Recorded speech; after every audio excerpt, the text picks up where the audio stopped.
So we're at the wall. About to get a quick session in, but a quick little discussion I want to have is a pretty interesting topic, I believe, is 3 keys to self-mastery. I have it in my notes here, so if you see me looking down my phone, that's why. But 3 keys to self-mastery. Basically, self-mastery is the ability to hone your mental and your physical body to a point where you are able to achieve all the things you're dreaming of achieving.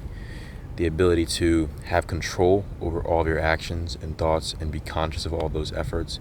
And even the subconscious ones are trained to a certain degree to a point that all of those actions align with your purpose and your goals.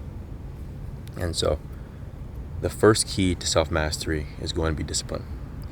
I'm currently reading a book called Discipline is Destiny. Little by Little. It's by Ryan Holiday, I believe.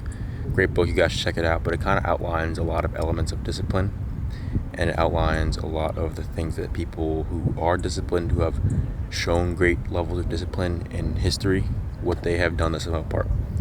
But for those of you who might not know, discipline can be defined as self-control, or a little more specifically, training that corrects, molds, or perfects the mental faculties or moral character.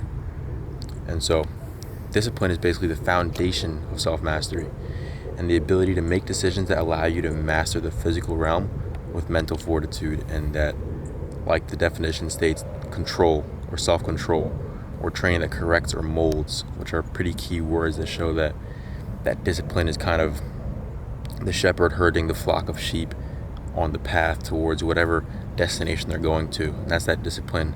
And of course, it's not necessarily the exact specific scenario or anything like that that shows what definition of discipline we're using here. But most importantly, to take away from that first key of self-mastery is that discipline is the ability to control yourself and to hone your mind to become able to achieve those goals. The second one is remembering that mind is always over matter, because your mind is where you think, what you think is how you act, and how you act is how you achieve. And so, as stated before, your physical acts are controlled by your mental processes, your subconscious and conscious ones. All of them control your physical actions. So basically, if you think about eating a lot, you're probably going to eat a lot. And that necessarily isn't probably always true, but it's probably majority true for those of you who have problems with eating a lot, overeating, and binge eating. You probably think about it quite a lot, whether it's thinking about eating or not eating. No matter how you think about it, if you think about one thing, whether it's a positive thought or a negative thought, those thoughts will probably manifest themselves in your daily actions little by little until they become habits. And so having the mindset that your mind is over your matter will make you more conscious of that. And they will allow you to always remember the fact that what you're thinking is what you're doing. So it'll allow you to tailor your thoughts to have more successful actions in the real world.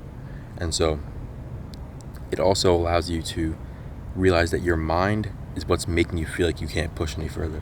You run 4 laps of a track that's 1 mile, but say you have to run 2 miles, and your body's tired, your legs are hurting, your chest is beating, and it's very hard to keep going. Your mind's what's going to tell you that you can keep going. Your mind, it's the only thing that's going to keep you going in certain situations. And so it'll allow you to grow your abilities, because if you're able to tell your mind that you can keep going, you are going to keep going.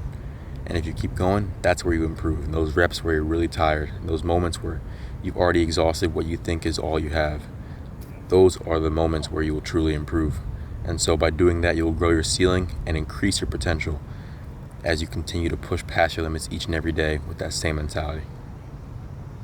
Last but not least is one of my favorite things that I like to keep in mind of in every single day and every single challenge I face is what I like to call a mountain climbing mentality. And so basically, imagine climbing a mountain. It's a very tall mountain, and there's always going to be a taller peak ahead of you. When you climb the mountain, you descend the mountain, you look around, there's plenty more mountains, and there's always another mountain to climb, and there's always another thing to achieve, and there's always another mountain to scale. And so the mountain climbing mentality basically says that regardless of what setback, or regardless of the circumstances you're put under, whether you feel like, oh, I'm not good enough, I'm not talented enough, I'm not strong enough, I'm not mentally tough enough, no matter what, oh, my parents didn't always have a lot of money growing up, all those kinds of things, no matter those circumstances, you must continue to do everything in your power to move towards your goal in any way possible.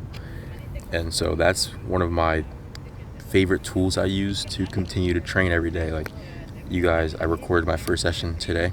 I'll put that in another video. And then I had a very tough gym session, very challenging, very good challenge.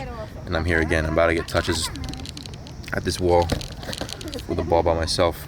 And a lot of people, even at the gym, some of my teammates, they couldn't, like they were at the gym session, they couldn't keep going because they were just too tired. And so even in those moments where you feel like you can't keep going, just keep climbing that mountain no matter what. And at the top of that mountain is whatever achievement you're trying to get to. So just no matter what the circumstances are, no matter how tired you are, keep pushing towards it. And it doesn't have to be huge steps every day. You don't have to climb a mile up a mountain every single day. Maybe it's you climb 15 steps and then take a rest. And so no matter how small the increments are, you have to keep going. Because it's something you're genuinely interested in achieving, and if you're watching this video, you probably know what goal you're trying to achieve, and you probably know what it is you have to do to achieve that. So to be very candid and very frank about it, you know what you have to do to achieve your goal, so just do it every single day.